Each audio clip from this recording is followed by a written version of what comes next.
pertanggungjawaban moral. Saya mau minta klarifikasi, ini tanggung jawab siapa? Bapak malu nggak sih? Apakah saya dengar permintaan maaf yang benar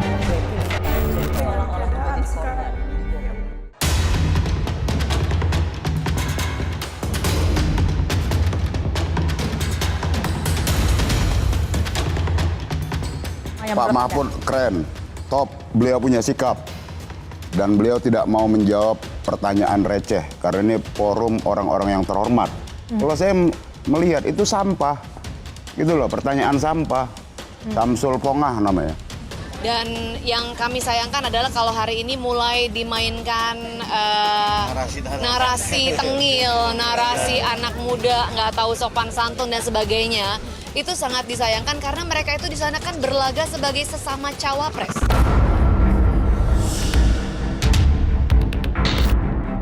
Etika, dan etika mendadak jadi sorotan pasca debat cawapres hari Minggu lalu.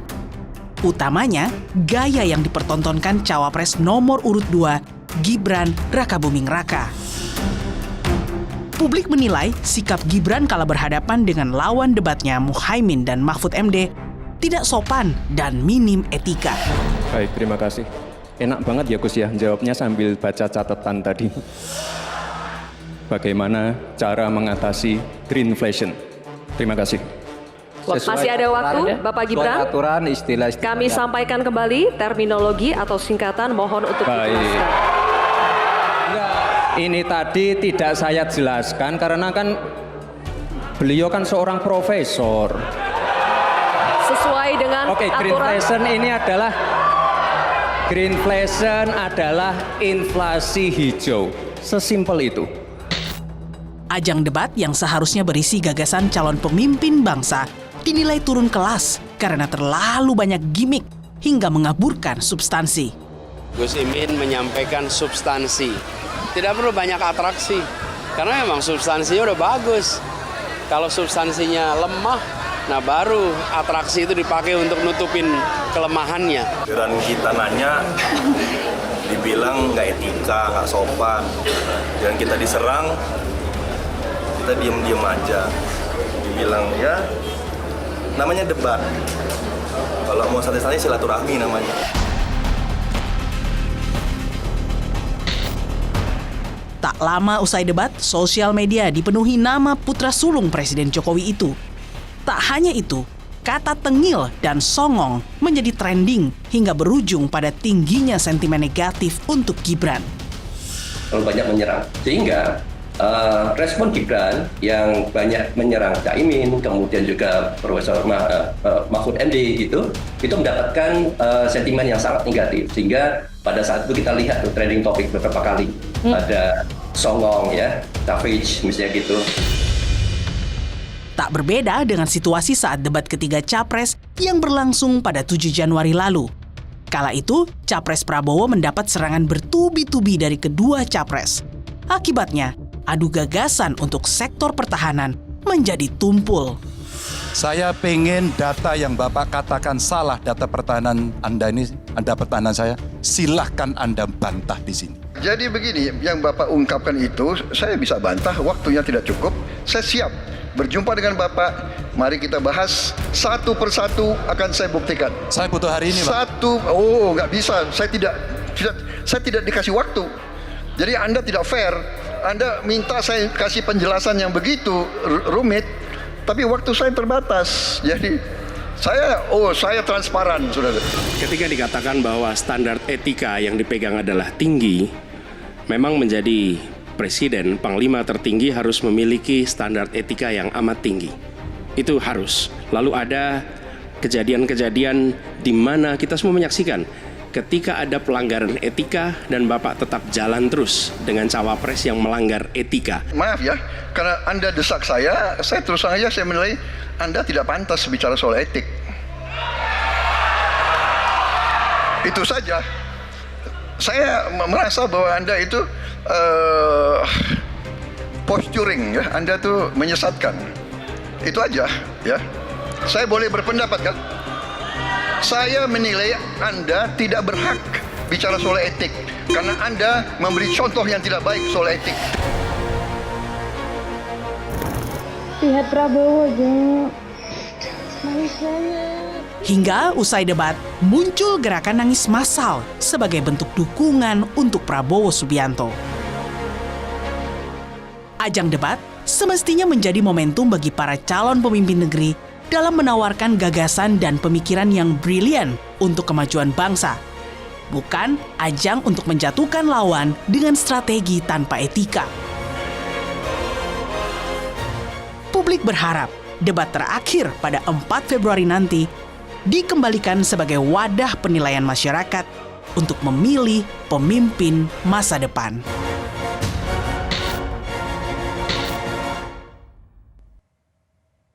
Selamat malam saudara, saya Friska Clarissa. Malam ini menggantikan Rosiana Silalahi yang berhalangan hadir.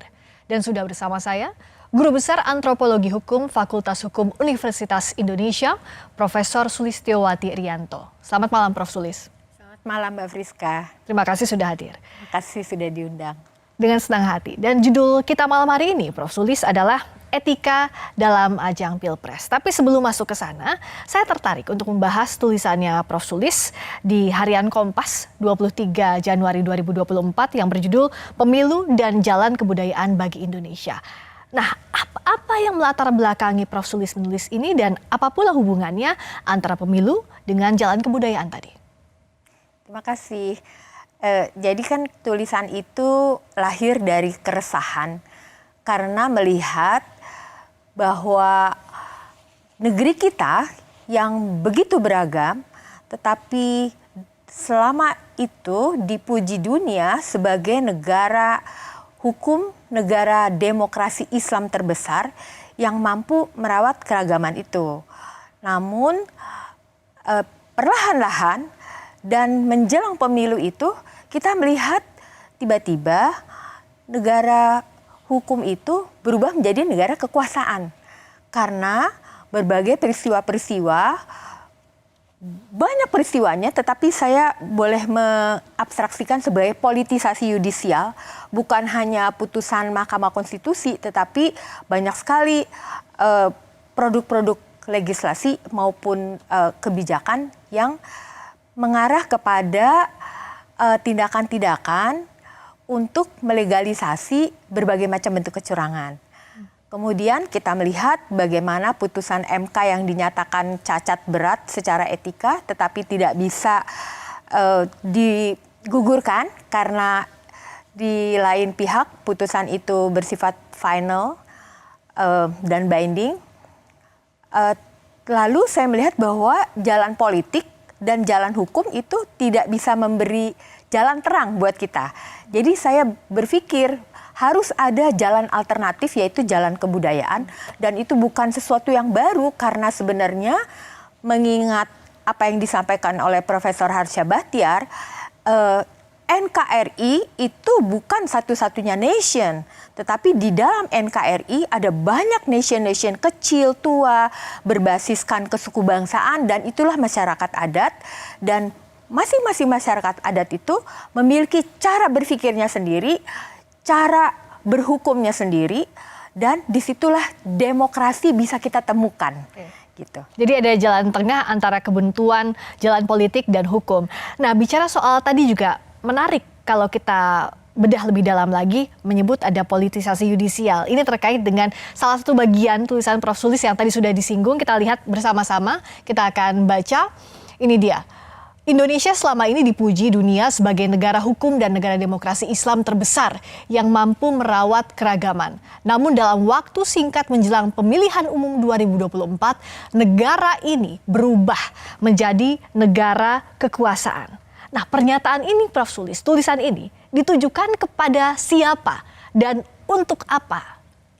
Kepada publik, untuk mengingatkan publik bahwa kita ternyata sekarang berubah menjadi negara kekuasaan karena segala macam bentuk-bentuk kecurangan itu kita lihat dilakukan justru oleh penyelenggara negara gitu hari ini. Berbeda dengan pemilu-pemilu sebelumnya. Dalam hal ini penguasa, presiden, pemerintah? Ya, penguasa dengan segala strukturnya dan bisa mengerahkan segala sumber daya manusia dan dana yang sangat besar dan itu tentu saja merugikan bagi paslon-paslon yang lain gitu ya. Dan saya kira semua orang melihat dengan jelas, juga orang-orang di luar negeri melihat dengan jelas apa yang terjadi di negeri kita gitu. Apakah bisa disimpulkan bahwa arah ini, kritik ini ditujukan karena ada upaya untuk memenangkan pemilu lewat pengerahan aparat negara? Iya, sudah pasti. Iya, sudah pasti. Karena itu saya ingin mengingatkan bahwa ada jalan lain yang bertumpu pada kedaulatan rakyat. Rakyat itu siapa? Mereka bisa dipetakan di dalam kelompok-kelompok masyarakat yang begitu beragam. Yang tadi saya sampaikan adalah masyarakat adat yang sudah ada jauh sebelum Indonesia merdeka. Mereka punya kebudayaannya sendiri, termasuk sistem demokrasinya sendiri. Mereka tahu mana yang pantas dan tidak, mana yang patut dan tidak di dalam kehidupan bersama. Meskipun hal ini sudah dibantah berkali-kali oleh penguasa, tidak ada pengerahan aparat untuk memenangkan pemilu, bagaimana rakyat bisa percaya? Itu yang saya katakan sebagai kekerasan budaya. Jadi hari ini kekerasan itu tidak perlu dengan fisik, dengan penyerangan, dengan yang berdarah-darah, tetapi dilakukan dengan menyerang kesadaran. Ya, menyerang kesadaran itu artinya mengikis nilai-nilai, ide-ide yang baik dan mengatakan bahwa itu yang tepat. Sebenarnya juga sedang menyebarkan kesadaran palsu. Jadi apa yang dikatakan netral dan tidak netral itu dibuat blur sedemikian rupa, apa yang baik dan tidak baik bagi publik itu dibuat blur sedemikian rupa, dan itulah yang dikatakan sebagai kesadaran palsu untuk bisa memaintain kekuasaan. Saya akan dalami soal itu, tapi bicara soal kita menilai, kita stage-nya dulu dari bagaimana menilai calon presiden, calon wakil presiden, salah satunya adalah tolok ukurnya di debat.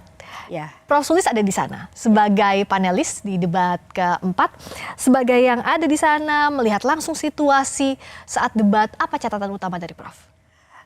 Debat itu seperti tidak mencerminkan stature-nya yang tinggi, karena debat itu dilakukan untuk mendapatkan simpati publik agar bisa mendapatkan jabatan yang paling tinggi di Republik ini ya, tetapi itu kurang bisa tercermin. Kenapa, Prof? Karena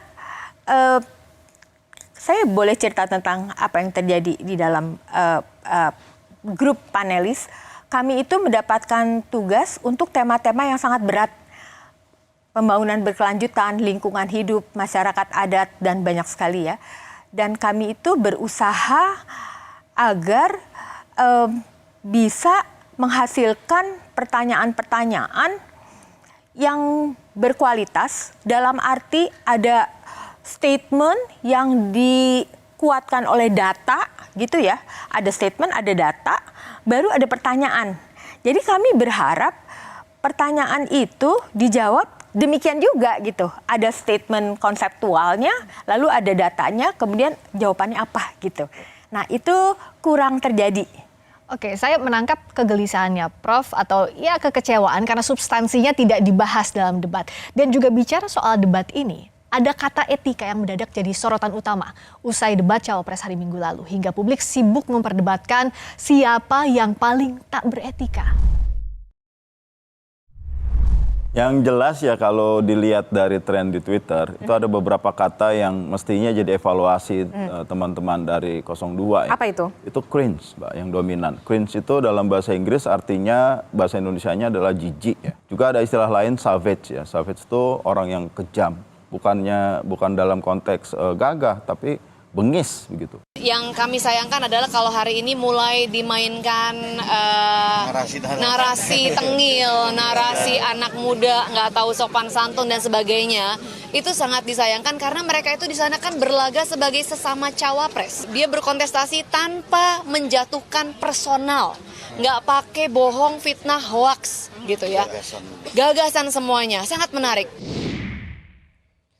Saya masih bersama dengan Guru Besar Antropologi Hukum Universitas Indonesia, Profesor Sulistiowati Irianto. Prof. Sulis, tadi ada curhatan, ada kegelisahan, kekecewaan dari sisi panelis, ada substansi yang tidak tergali. Di bagian mana yang tidak tergalinya itu, Prof? Ya, semua substansi relatifly tidak tergali karena semua orang sibuk membicarakan soal-soal gimmick, soal-soal etika. Padahal substansi itu harusnya yang diberitahu kepada publik, masing-masing calon itu memiliki gagasan apa, pemikiran apa, dan akan menerjemahkannya ke dalam public policy yang seperti apa. Itu yang ditunggu-tunggu publik sebenarnya, karena banyak sekali masalah-masalah serius ya. Tapi akhirnya itu jadi hilang karena semua orang membicarakan hal-hal yang kurang substansi ya, soal-soal gimmick, soal-soal etika, kemudian saling perang tafsir gitu. Meskipun para paslon, cawapres khususnya dalam debat itu sudah mengutarakan kebijakan soal A, B, C, tapi itu dianggap panelis tidak cukup. Oh ya tidak, karena ya kita lihat sendiri ya, sepertinya diskusi tentang substansi itu lebih banyak ada di paslon yang 1 dan 3 ya. Itu yang bisa sedikit banyak berkorelasi dengan apa yang ada di dalam pertanyaan-pertanyaan ya. Tetapi sayang sekali ada paslon yang kurang bisa merespon setinggi stature, setinggi harapan publik bahwa itu adalah betul-betul debat untuk mencari pemimpin bangsa. Bicara soal harapan publik, apa reaksi netizen kita akan lihat, Prof. Sulis, karena pasca debat Cawapres ada analisis dari Drone Emprit yang menemukan data Gibran Rakabuming Raka jadi yang paling banyak dimention, kita lihat datanya, banyak dimension sebanyak 512.000 dan juga mendapat sentimen negatif tertinggi di platform Twitter atau X yang saat ini kita kenal sebesar 66%, sementara Muhaimin menjadi yang kedua terbanyak dimention dengan sentimen negatif 9% dan Mahfud MD dengan 11% sentimen negatif. Sebagai panelis, Prof. Sulis menyaksikan langsung bagaimana Prof melihat tanggapan netizen ini termasuk juga sikap dan gaya debat Cawapres pada malam itu. Ya, saya tidak heran dengan data ini ya. Kenapa, karena Prof? di lapangan waktu itu yang terlihat memang seperti ini dan bisa diduga ini pasti nanti yang tentu saja kami sangat khawatirkan nanti netizen dan publik itu akan lebih banyak membicarakan soal-soal perilaku daripada soal-soal substansinya yang penting itu gitu. Tapi kan memang kalau bicara soal ada kritik untuk Gibran terhadap apa yang disampaikan pada malam hari itu, tapi oleh tim sesnya Gibran ini dikatakan tidak menjatuhkan personal paslon manapun. Tidak ada yang salah dengan apa yang dilakukan. Begitu, jangan dikatakan bahwa jangan sampai mendiskreditkan karena anak muda dianggap tidak sopan, tidak beretika. Tapi kalau Prof melihatnya seperti apa? Itu kan soal tafsir ya. Jadi suatu konsep itu bisa ditafsir apa saja tergantung kepentingan politik apa yang sedang mau didapat ya. Ini kan bukan soal umur ya menurut saya. Jadi kalau sudah ada di level itu berdebat dengan dengan paslon-paslon yang lain, saya kira stature-nya setara, yaitu yang diharapkan publik adalah standar-standar keadaban publik. Jadi jawab substansinya, diskusikan substansinya, bukan hal-hal yang lain begitu. Karena kasihan sekali kita jadi sukar untuk menilai paslon-paslon itu karena tidak memiliki keleluasaan ruang untuk menjawab dengan semaksimal mungkin apa yang mereka pikirkan, gagasan-gagasan apa yang sedang mereka akan sampaikan kepada publik dan kemudian kebijakan-kebijakannya seperti apa. Karena di semua pertanyaan itu, pertanyaan adalah kebijakan strategis apa yang akan dilakukan oleh paslon untuk mengatasi berbagai persoalan, pembangunan berkelanjutan, lingkungan, climate change, lalu masyarakat adat yang terpinggirkan karena kebijakan-kebijakan itu lebih berparadigma developmentalis, jadi ingin mendapatkan uang dengan cepat, dengan mudah, tetapi tidak melihat bahwa hutan, danau, sungai, pantai itu ada orangnya, ada flora dan faunanya. Itu yang tidak tergali, itu tidak yang tersampaikan. Tidak tergali, itu yang kami harapkan sebenarnya bahwa itu yang dibicarakan gitu. Bicara soal kaburnya substansi, visi dari masing-masing pasangan calon, saya ajak Prof. Sulis untuk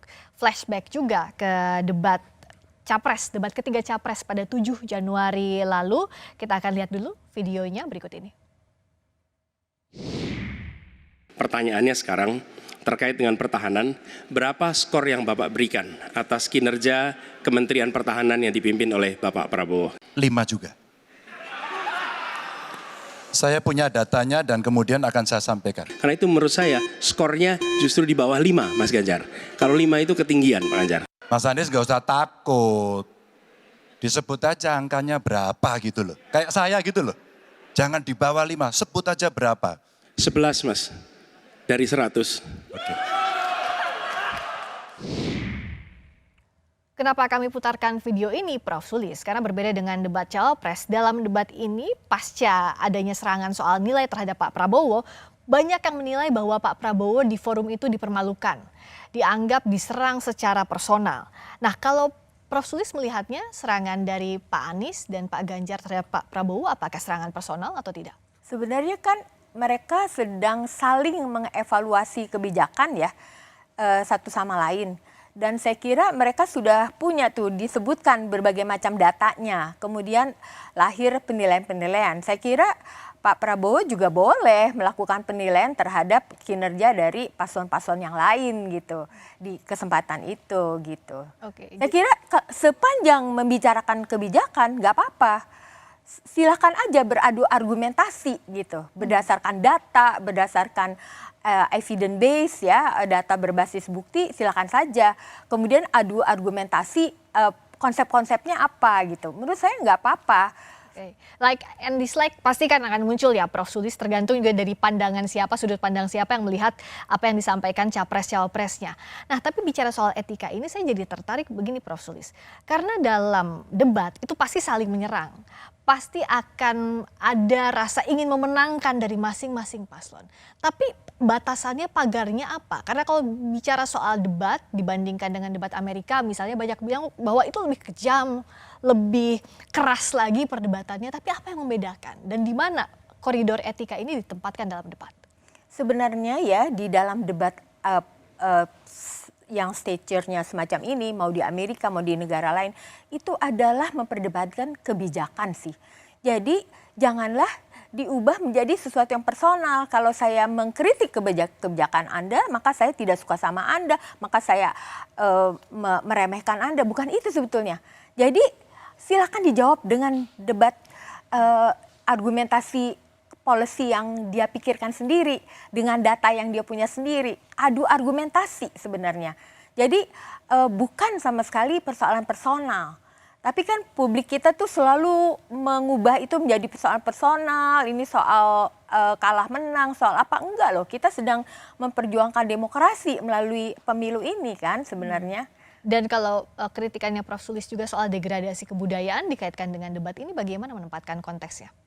Ya, dalam arti kebudayaan itu menjadi semakin tergerus karena kebijakan-kebijakan yang paradigmanya developmentalis tadi. Ingin cepat-cepat dapat uang banyak, kebijakan-kebijakan yang mercusuar gitu ya. Tetapi melupakan bahwa sebetulnya mereka menyingkirkan kelompok-kelompok dalam hal ini sesuai dengan tema debat masyarakat adat, kelompok-kelompok masyarakat yang rentan dan perempuan. Karena mereka banyak sekali kehilangan ruang hidup karena dikonversi menjadi lahan-lahan untuk ekonomi ya, maka mereka jadi terlempar dari ruang hidupnya sendiri. Saya penelitian di Papua Barat dan di Kalimantan Tengah ya, itu banyak yang mengatakan di Papua ya, kami sudah banyak kehilangan pohon-pohon sagu gitu. Padahal pohon sagu itu adalah sumber makanan mereka. Di Kalimantan Tengah juga demikian. Setiap hari para ibu dan anak-anak itu harus menghisap asap kebakaran hutan. Jadi tiba-tiba saja sekolah bisa mengumumkan hari ini libur karena ada asap. Bayangkan, apakah itu mereka pikirkan juga? Gitu. Itu yang harusnya dibawa di forum debat. Dan tadi bicara etika dalam debat, yang penting sebenarnya kebijakan, ranahnya ada di kebijakan, begitu Prof. Sulis. Iya. Boleh tambahin lagi? Silakan. Jadi saya penelitian di Papua Barat dan Kalimantan Tengah itu ingin melihat apakah para perempuan yang bekerja di sektor kehutanan dan perkebunan sawit itu ada perlindungannya atau tidak. saya bertanya dengan semua kepala dinas yang ada di sana, tidak ada satupun regulasi yang melindungi perempuan dari kekerasan seksual, dari pekerjaan yang begitu berat dan berbahaya ya. Hanya karena ternyata mereka itu bekerja dengan status sebagai pekerja harian. Jadi tidak tercatat sebagai pekerja formal. Kalau berstatus sebagai pekerja harian, maka dianggap tidak ada orang itu karena tidak formal. Sehingga mereka tidak memikirkan bahwa perempuan-perempuan ini perlu perlindungan, perlu regulasi. Itu yang tidak tersentuh begitu ya. Tapi kalau kita membumikan lagi ini, Prof, artinya harusnya ini tidak tertutup oleh gimmick, tapi disampaikan di forum itu yang tidak ada. Betul. Di tengah kita ramai-ramai ngomongin soal gimmick, kita bicara soal gimmick, Prof Sulis, belum usai ini perdebatannya di publik juga, Presiden Jokowi secara terbuka menyatakan bahwa Presiden dan Menteri boleh berpihak. Adakah etika yang dilanggar? Ya ini kan hak demokrasi, hak politik setiap orang, setiap menteri sama saja. Yang paling penting Presiden itu boleh loh kampanye. Presiden itu boleh loh memihak. Boleh. Tapi yang paling penting waktu kampanye tidak boleh menggunakan fasilitas negara. Boleh, Pak. Pernyataan Presiden menyatakan bahwa saya boleh berkampanye, boleh mendukung, itu dalam saat apa? Saat menyelenggarakan tugas negara loh tadi itu. Tapi dia menunjukkan fasilitas itu tidak hanya yang tampak yang dia pakai, tetapi suasana, atribut yang dia gunakan. Di sanalah letak powerful presiden. Dia masuk ke ruang pertarungan yang tidak lagi berimbang untuk calon-calon. Baik. Masih bersama saya, Friska Clarissa yang malam ini menggantikan Rosiana Silalahi yang berhalangan hadir. Dan kami masih bersama dengan Guru Besar Antropologi Hukum Universitas Indonesia yang juga salah satu tokoh maklumat Juanda yang menyatakan keprihatinan atas putusan MK, Profesor Sulistiyowati Erianto. Prof Sulis, tadi pernyataan Pak Jokowi, Pak Presiden disampaikan bahwa boleh berkampanye Presiden dan memihak di tengah anaknya maju sebagai cawapres. Bagaimana melihat ini? Termasuk dari sisi etika dan juga kepatutan, Prof. Ya, tadi kan dikatakan secara hukum boleh dilakukan. Ini mungkin yang diacu adalah Undang-Undang Pemilu Nomor 7 2017 ya. Yang di dalamnya itu sebetulnya ada pasal-pasal lain yang tidak dibaca.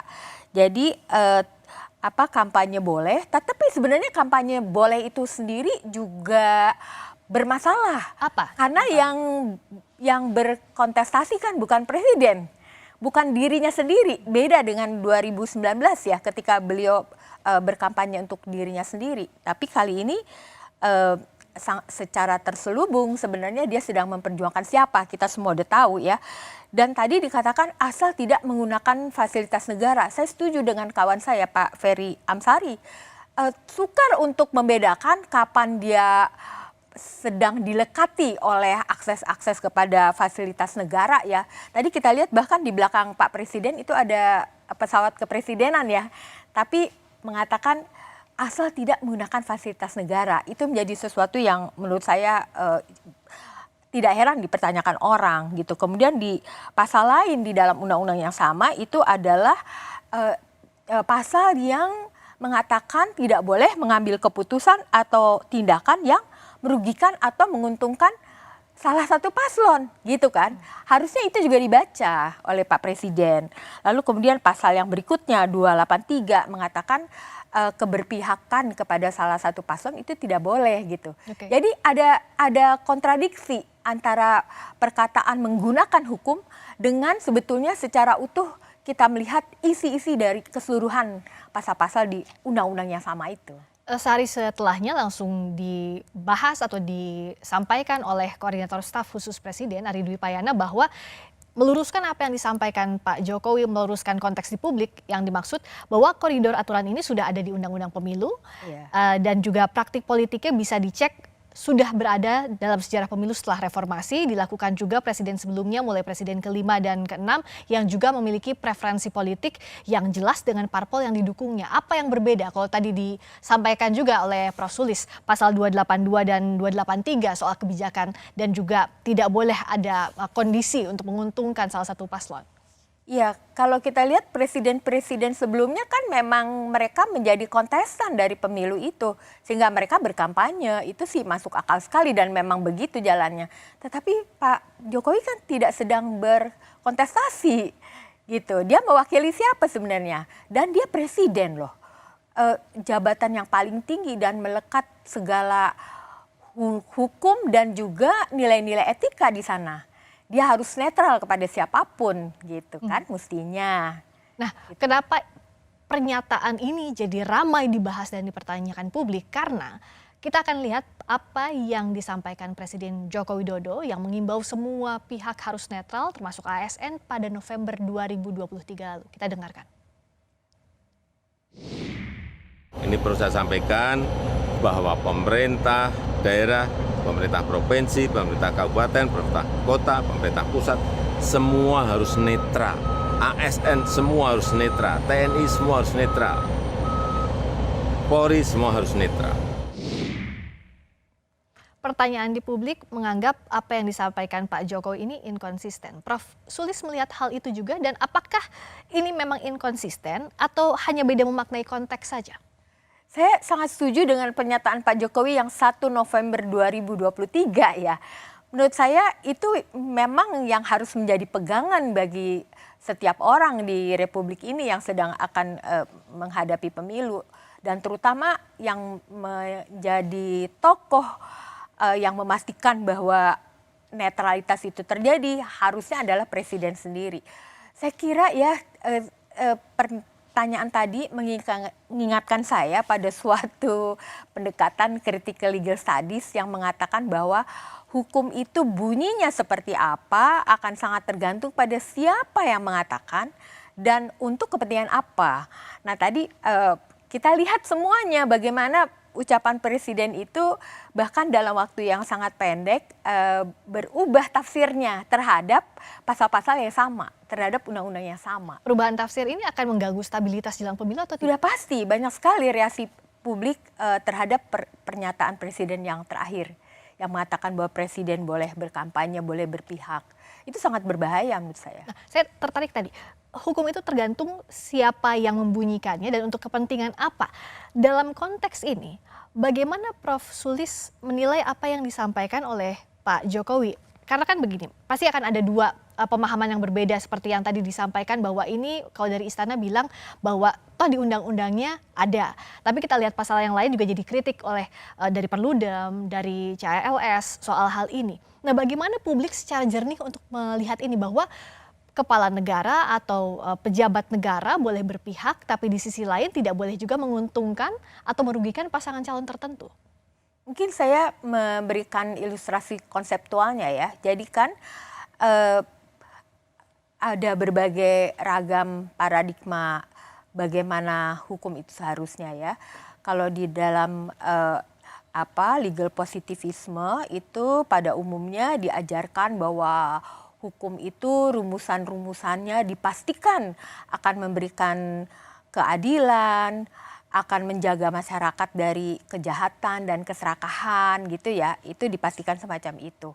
Namun praktek-praktek yang menyimpangi filosofi yang begitu luhur ya, itu memberikan inspirasi bagi tokoh-tokoh untuk mengatakan terutama dalam paradigma critical legal studies bahwa hukum itu ternyata dibuat, dirumuskan untuk mendefinisikan kepentingan.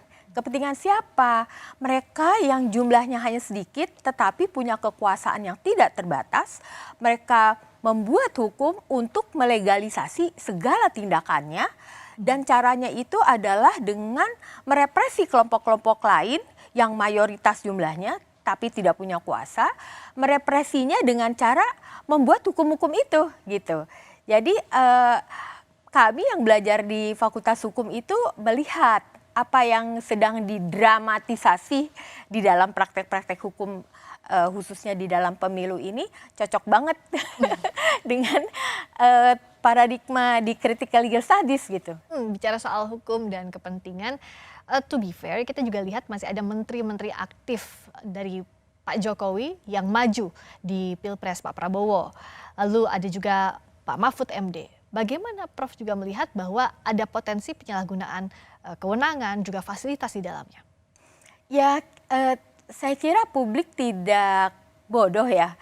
Mereka juga melihat kan apa yang disampaikan itu adalah sesuatu yang berbeda dengan tindakan-tindakan gitu. Saya kira itu bahkan ada foto-fotonya gitu ya. Saya nggak tahu sekarang kan artificial intelligence bisa diedit foto, suara dan lain-lain. Tetapi ada juga yang memang tidak bisa disembunyikan saking banyaknya. Saking banyaknya saksi, saking banyaknya publik yang melihat gitu. Nah yang terbaru Prof soal menteri-menteri aktif yang maju di Pilpres ini dari Pak Mahfud MD. Prof Mahfud yang bilang bahwa akan mengundurkan diri dari jabatannya sebagai Menko Polhukam tapi tunggu momentum. Kita dengarkan. Bahwa saya pada saatnya yang tepat nanti pasti akan mengajukan pengunduran diri secara baik-baik. Situasinya tidak berimbang. Pihak lain tampak menggunakan jabatan. Betul. Jemput, diantar dan sebagainya. Malah yang terakhir ini menteri-menteri yang tidak ada kaitannya dengan politik juga sudah ikut tim sukses. Sebab itu saya kira percontohan saya ya sudah cukup. Tinggal menunggu momentum. Kalau bilang menunggu momentum, momentum apa yang ditunggu kalau dari kacamata Prof Sulis? Saya kira ya meskipun tidak ada hukum yang mengatur bahwa menteri harus mundur, secara etik itu begitu seorang menteri menyatakan bahwa dia akan menjadi calon presiden atau calon wakil presiden, dia harus mundur. Saya kira pernyataan akan mundur itu harusnya sudah sebelumnya gitu. Itu menurut saya ya. Jadi ini harus dievaluasi. Ya karena itu ada konflik of interest, tapi kan bukan hanya Pak Mahfud tuh, ada yang lain-lain juga ya gitu. Jadi ini harus dievaluasi secara aturan pun di pemilu berikutnya? Ya meskipun tidak ada aturannya yang mengatakan harus mundur, tetapi etika itu menuntut semacam itu karena ada konflik of interest yang tadi melekat di dalam diri seorang pejabat, dia sebagai person tapi dia juga sebagai pejabat, itu sukar untuk dipisahkan publik dan privatnya. Gitu. Jadi pijakannya adalah etika. Nah bicara soal etika Prof Sulis, Pilpres ini kan tinggal 19 hari lagi, namun masalah etika berpolitik tak kunjung reda di ranah publik. Masihkah ada harapan Pilpres ini bisa berlangsung jujur dan adil? Ikhtiar melakukan perubahan di periode 2024 ini menemukan tantangan yang agak unik dibandingkan pemilu-pemilu sebelumnya. Untuk pertama kalinya kita menemukan keluhan di berbagai tempat, menemukan kekhawatiran di berbagai tempat. Akankah pemilu diselenggarakan dengan jujur? Akankah pemilu diselenggarakan dengan adil? Kekhawatiran-kekhawatiran seperti itu sebelumnya tidak pernah ada. Kejujuran itu harus utuh, seutuh-utuhnya. Kita percaya dan yakin KPU akan melaksanakan semua proses pemilihan umum dengan sebaik-baiknya, dengan sejujur-jujurnya, dengan seadil-adilnya, tanpa kecurangan apapun. Karena kalau melaksanakan pemilu yang curang, mengkhianati bangsa dan rakyat Indonesia. Adanya 16 potensi kecurangan pemilu, diantaranya upaya Pak Mahfud yang membuka aduan pemilu, sama Pak Yasona Lauli sebagai Menkumham masuk di TPN. Tanggapannya bagaimana, Mas? Jadi sebenarnya spirit Pak Mahfud atau tim Ganjar Mahfud untuk membuka aduan-aduan itu untuk kita bisa tahu dan memastikan bahwa pelaksanaan pemilu itu fair ya, dan jurdil begitu. Kan sekarang aduannya banyak sekali. Maka kita mesti menjaga proses demokrasi dengan baik. Itu aja sebenarnya. Masih bersama saya, Guru Besar Antropologi Hukum Universitas Indonesia, Profesor Sulistiowati Irianto. Prof. Sulis juga salah satu akademisi yang menggagas amicus curiae untuk membela Richard Eliezer dalam kasus pembunuhan Yosua. Prof. Sulis, tadi masing-masing calon presiden, Pak Anies, Pak Prabowo, Pak Ganjar berkomitmen agar pemilu ini berlangsung secara adil, secara jujur. Tapi bicara soal jujur dan adilnya pemilu, tentu kita harus mengevaluasi apa yang terjadi selama masa pemilu ini berlangsung. Dimulai dari putusan MK yang mengawali seluruh proses ini, yang diputus oleh MK bahwa putusan MK itu melanggar etik berat. Apa potensi luka yang ditimbulkan dengan masih adanya sisa soal ini, Prof? Ya, nanti kan pemilunya akan datang juga harinya. Saya kira itu akan terjadi. Tetapi masyarakat, publik akan melihat bagaimana pemilu itu dilakukan. Dan saya bersyukur sekali bahwa ada kelompok-kelompok masyarakat yang memiliki kesadaran itu. Lalu mereka mendirikan forum-forum pengaduan. Bahkan secara online, ada Jaga Pemilu, saya ada di dalamnya Jaga Pemilu bersama dengan teman-teman. Lalu kemudian ada Jaga Suara, ada Gus Durian, dan banyak lagi yang saya tidak tahu ya. Dan mereka itu hari ini sangat difasilitasi oleh pengaduan digital sehingga orang berani, karena nggak harus bertatap muka ya, berani apa yang dia lihat dalam bentuk kecurangan-kecurangan itu dia adukan ke sana gitu ya, dan kemudian akan disampaikan ke Bawaslu dan bagaimana Bawaslu akan menyikapinya. Saya kira itu baik sekali dan memang secara kesejarahan itu Indonesia berhasil melewati masa-masa yang sulit karena gerakan masyarakat sipil, masyarakat madani yang memang menginisiasi banyak sekali upaya-upaya untuk tetap menegakkan demokrasi ya sesuai dengan pesan dari para pendiri bangsa. Tapi kalau ditanyakan apakah pemilunya akan berlangsung dengan baik, ya, secara faktual dia akan berlangsung, tetapi kita akan melihat bagaimana reaksi publik setelah pemilu, tergantung siapa yang akan jadi dan jadinya dengan cara seperti apa gitu. Prosesnya itu ya dipercaya atau tidak, punya legitimasi atau tidak. Betul. Kalau bicara soal perkembangan politik terkini, Prof. Sulis, di tengah harapan tadi, kita tadi sudah membahas soal bagaimana Presiden Jokowi yang bilang boleh berpihak. Begitu pula dengan menteri-menteri yang mencalonkan diri maupun ikut berkampanye, juga ASN, maraknya video yang mendukung pasangan calon tertentu. Bagaimana publik masih bisa menjaga harapan ini agar pemilu berlangsung jujur, adil, punya legitimasi apapun hasilnya? Saya kira publik harus berani untuk speak up ya, mengatakan kebenaran-kebenaran, dan kalau mereka melihat kecurangan, ada banyak forum-forum yang menyediakan ruang untuk mereka bahkan secara mudah melalui gadgetnya untuk mengadakan pengaduan, bukan untuk menjatuhkan secara personal ya, tetapi itu memang hidup berdemokrasi semacam itu. Demokrasi itu memang harus ribut barangkali ya. Jadi kita sudah melihat bahwa oposisi politik tidak ada di negeri kita dan itu sangat membahayakan demokrasi. Tetapi publik itu dengan inisiatifnya sendiri memiliki ruang-ruang untuk berdemokrasi dengan cara-caranya sendiri dan itu dijamin oleh konstitusi gitu. Dan bagaimana publik mengambil ruang demokrasi, saya teringat apa yang Prof sampaikan tadi di awal bahwa di tengah kebuntuan jalan politik dan hukum ada jalan kebudayaan. Bagaimana publik bisa mengambil alih ini, kebuntuan ini dengan jalan kebudayaan, siapa yang bisa menggerakkan? Ya, cikal bakal dari cara berpikir, cara berpengetahuan, cara berhukum menyepakati apa yang boleh dan tidak boleh di ruang-ruang publik itu memang mereka sudah punya. Dan mereka begitu melihat keadaan-keadaan yang genting, lalu mereka mengaktifkan kesadaran-kesadaran ini dan mereka mewujudkannya dalam berbagai bentuk. Seperti tadi itu pemantauan pemilu itu luar biasa sekali.